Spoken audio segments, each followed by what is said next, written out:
अस्सलामुअलैकुम वरहमतुल्लाहि ताला वबरकातुहू। दोस्तों, उम्मीद है कि आप लोग खैर आफियत से होंगे। अल्लाह आप लोगों को शादो आबाद रखे। अजीज़ साथियों, बहुत सारे लोगों का सवाल हमसे ये रहता है कि हम पसंद की शादी करना चाहते हैं, क्या इसके लिए कोई वजीफ़ा या इसके लिए कोई दुआ है? दोस्तों, बिल्कुल, अगर आप पसंद की शादी और पसंद का निकाह करना चाहते हैं तो इसके लिए वजीफ़ा भी है और इसके लिए दुआ भी है, जो इंशाअल्लाह तबारक व तआला आप इसको वजीफ़ा बनाएंगे तो इंशाअल्लाह आपका काम हो जाएगा।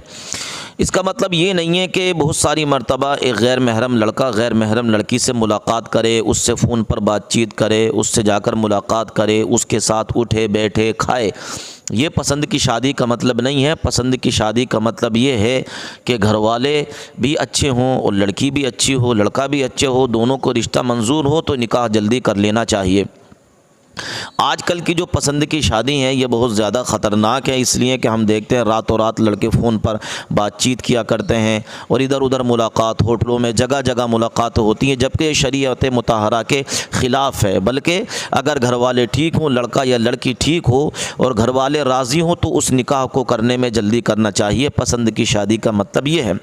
बहुत सारे लड़के ऐसे करते हैं कि अपने वालिदैन की रज़ा और उनकी रज़ामंदी के ख़िलाफ़ अपना निकाह करते हैं और बहुत सारे नौजवान लड़के और लड़कियां भागकर जो है आजकल निकाह कर रहे हैं, जबकि ये शरीयत के बिल्कुल ख़िलाफ़ है।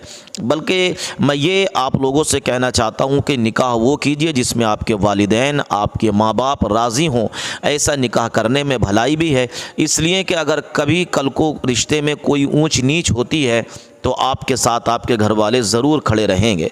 और अगर आपने अपनी पसंद की शादी की है और वालिदैन की रज़ामंदी नहीं है, भाइयों की रज़ामंदी नहीं है, तो अगर ऐसे रिश्ते में कोई ऊंच नीच होगी तो कोई भी आपके साथ खड़े होने के लिए तैयार नहीं होगा।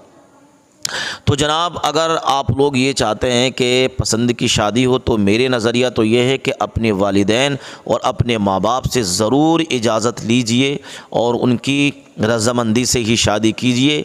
मैंने बहुत सारी मर्तबा देखा है कि जो शादियां वालिदैन की रज़ा के बग़ैर होती हैं और उनकी इजाज़त जिन शादियों में नहीं होती है, बहुत सारी मर्तबा मैंने देखा है कि ऐसे लड़के और लड़कियों में झगड़ा होता है, एक दूसरे पर जो है गाली गलौज बहुत ज़्यादा होती है, यहाँ तक कि बहुत सारी मर्तबा तलाक़ हो जाती है। कोर्ट में एक ज़माने तक जो है उन दोनों का मसला चलता रहता है।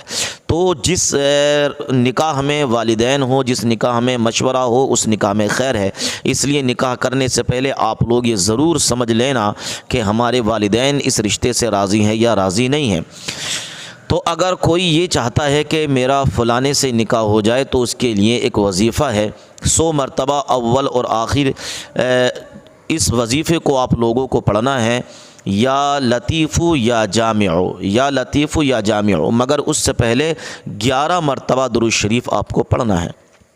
यानी पहले 11 मरतबा आपको दुरूद शरीफ पढ़ना है, शुरू में 11 मरतबा, आखिर में 11 मरतबा दुरूद शरीफ पढ़ना है और फिर ये दुआ पढ़नी है, या लतीफ़ु या जामिउ, या लतीफ़ु या जामिउ। और ये सोने से पहले ये अमल करना है और उसके बाद फजर की नमाज के बाद फिर इसको पढ़े। यानी 11 मरतबा अव्वल में दुरूद शरीफ पढ़े, बीच में या लतीफ़ु या जामिउ पढ़े, फिर बाद में जो है दुरूद शरीफ पढ़े 11 मरतबा। इंशाअल्लाह इस दुआ को आप लोग पढ़िए और उसके बाद दुआ कीजिए। इंशाअल्लाह तबारक व तआला इस दुआ की बरकत से आपका काम बन जाएगा। मगर खैर की दुआ होनी चाहिए, भलाई की दुआ होनी चाहिए। निकाह अगर करें तो सुन्नत नबवी सल्लल्लाहु अलैहि वसल्लम समझ कर करें कि ये हुजूर की सुन्नत है।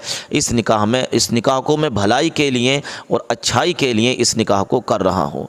अजीज़ साथियों, आइए हम लोग एक वीडियो आप लोगों को दिखाता हूँ। इस वीडियो को आप लोग इसकी मत करिए, ज़रूर इस वीडियो को सुनिए। ऐसे सर बनाते हैं वतन पर हंस के जो कट जाएं, ऐसे सर बनाते हैं। ये किसने कह दिया तुमसे कि बस पंचर बनाते हैं। हमारा शायर साथी तबरेज हाशमी भी बैठा है, मैं शेर पढ़ता हूँ, उसने आपको बड़े मोहब्बत के शेर सुनाए होंगे। मैं ये शेर सुनाता हूँ कि गजल में हम भी कर सकते हैं हुस्नो इश्क की बातें। गजल में हम भी कर सकते हैं हुस्नो इश्क की बातें। गजल में हम भी कर सकते हैं हुस्नो इश्क की बातें, मगर हालात हमको मोम से पत्थर बनाते हैं। अरे सुभान अल्लाह, मगर हालात हमको मोम से पत्थर बनाते हैं। और एक शेर पढ़ता हूं कि उन्हें बुलडोजरों के बाजुओं पर नाज है, लेकिन उन्हें बुलडोजरों के बाजुओं पर नाज है, लेकिन उन्हें बुलडोजरों के बाजुओं पर नाज है, लेकिन हमारा फर्ज है हम बेघरों के घर बनाते हैं। हमारा फर्ज है हम बेघरों के घर बनाते हैं। सुभान अल्लाह, सुभान अल्लाह। और मैं धनबाद में खड़ा हूं और ये शेर पढ़ रहा हूं कि अजब है कैनवस उनका, अजब उनकी कलाकारी। अजब है कैनवस, अजब है कैनवस उनका, अजब उनकी कलाकारी। अजब है कैनवस उनका, अजब उनकी कलाकारी। वो जो मंजर बनाते हैं लहू में तर बनाते हैं। वो जो मंजर बनाते हैं लहू में तर बनाते हैं। बीच बीच में जब भी कोई कैमरा सेट करने के लिए खड़ा होता है तो पीछे वालों को लगता है जैसे उनसे उनकी जिंदगी छीन ली गई है। आप 10 सेकंड 20 सेकंड सब्र कर लिया करिए, वो रील बदल करके, मतलब रील का तो जमाना नहीं रहा, चिप बदल करके बैठ जाएगा, तो थोड़ा उसे भी काम कर लेने दें। अभी चांदनी पड़ रही थी, उन्होंने ओट चोर गद्दी छोड़ के नारे लगाए। मैं तो उससे पिछले कई सालों से पूछ रहा हूं कि कहां सोया है चौकीदार। अब लगा कि मैं सही जगह खड़ा हूं, अभी तक मुझे लग रहा था मैं अपनी एनर्जी खराब कर रहा हूं। थोड़ा सा खुलिएगा इधर के भी साथी कि कहां सोया है चौकीदार, कहां सोया है चौकीदार। विजय माल्या नाक के नीचे से हो गया फरार। कहां सोया है चौकीदार, कहां सोया है चौकीदार। के चाय, कितने समझदार लोग चाय का नाम आते ही समझ गए कि कहां बात हो रही है। ये धनबाद है, ऐसे ही नहीं फिल्मों में आपकी तारीफें की जाती हैं। आप समझदार लोग हैं, क्या आपको पता है कि कोयले से आग लगानी है या कोयले से किसी का मुंह काला करना है, ये दोनों हुनर आपको आता है। अरे वाह, कहां सोया है चौकीदार। वाला माइक दे दीजिएगा, ये माइक ऐसा लग रहा है जैसे नरेंद्र मोदी जी ने भिजवाया है। वाला माइक ले आना। कहां सोया है चौकीदार, कहां सोया है चौकीदार।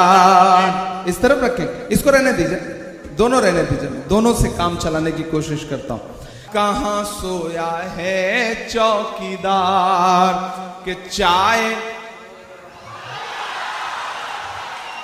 धनबाद वालों, शायरी सुनाऊं न सुनाऊं, लेकिन एक बात आपको समझाने के लिए कह रहा हूं कि किसी भी ढाबे पर खाना खाने जाओ, चाय पीने जाओ, अगर वहां कोई बच्चा चाय लेके आए तो सबसे पहले चाय वाय छोड़ करके उस बच्चे को अपने साथ लेके जाओ, किसी अच्छे स्कूल में दाखिला कराओ।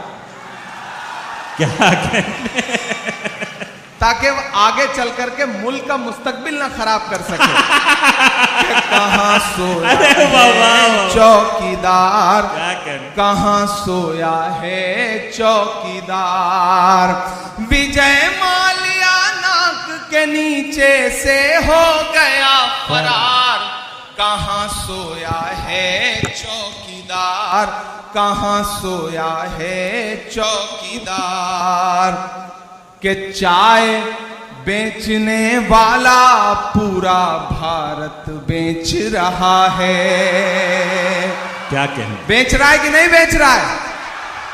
कि चाय बेचने वाला पूरा भारत बेच रहा है। इसी काम में हासिल उसे महारत बेच रहा है। वाह, कि रेल बिक गई, तेल बिक गया, बिका हवाई अड्डा। अब तक जिन्होंने हाथ नहीं खोला ना, उनको भी कसम देता हूं मैं अगली लाइन पे। करना चाहूंगा कि वजीर आजम ने कहा कि खून और पानी एक साथ नहीं बह सकते, आतंकवाद और बातचीत एक साथ नहीं हो सकती। तो मेरा सवाल आपके जरिए से वजीर आजम और हुकूमत से ये है, फिर जिन इंसानों को बैसारा की वादी में मारा गया था, क्या आपका ज़मीर इस बात की इजाज़त देता है कि आप ट्रेड बंद कर दिए, पाकिस्तान का एयरक्राफ्ट हमारे एयर स्पेस में नहीं आ सकता, उनकी कश्ती हमारे पानी में नहीं आ सकती, ट्रेड खत्म हो चुका है डायरेक्ट इनडायरेक्टेड, आपका ज़मीर जिंदा क्यों नहीं है? किस सूरत से आप पाकिस्तान से क्रिकेट मैच खेलेंगे जब हम पानी नहीं दे रहे हैं? 80% पानी पाकिस्तान का हम रोक रहे हैं, ये कहकर के पानी और खून नहीं बहेगा, आप क्रिकेट मैच खेलेंगे? मैडम, मेरा जमीर तो गवारा नहीं करता कि मैं उस मैच को देखूंगा। क्या इस हुकूमत में इतनी हिम्मत है कि उन 25 मरने वालों को फोन करके कहे कि देखो हमने ऑपरेशन सिंदूर में बदला ले लिया, अब तुम पाकिस्तान का मैच देखो? कभी कभी भूल जाते हैं उसकी गरिमा क्या है। वो ऐसी भाषा का इस्तेमाल कर रहे हैं जो बिल्कुल जो सोशल मीडिया का ट्रोल इस्तेमाल करता है, पंचर बनाते हैं। ये कौन सी भाषा है? ये प्रधानमंत्री को शोभा नहीं देती, पहली बात। दूसरी बात, आपने पिछले 10 साल में 11 साल में इस देश के युवाओं को इस स्थिति में ला दिया है कि उनके पास पंचर बनाने के अलावा और पकौड़ा तलने की सलाह तो प्रधानमंत्री ने खुद दी थी। तो आपने इस देश के युवाओं को रोजगार के लायक तो छोड़ा नहीं है। यही एक रोजगार बचा है, या तो वो पकौड़ा तले या तो वो पंचर बनाए। प्रधानमंत्री जी, मुसलमान सिर्फ पंचर नहीं बनाता है। मैं गिनाना शुरू करूंगा तो बहुत सारी चीजें ऐसी हैं कि मैं गिनाऊंगा कि मुसलमानों ने क्या क्या बनाया, लेकिन ये समय वो समय नहीं है कि मैं ये चीजें गिनाऊं और आप तंज करें। कांग्रेस पर आप आरोप लगा रहे हैं कांग्रेस हमदर्दी रखती है। मैं आपसे पूछना चाहता हूं कि आप नफरत करते हैं क्या? आप अपने देश के ही एक नागरिक समूह से नफरत करते हैं क्या? अगर आप नफरत ना कर रहे होते तो आपने मुख्तार अब्बास नकवी को, शहनवाज हुसैन को,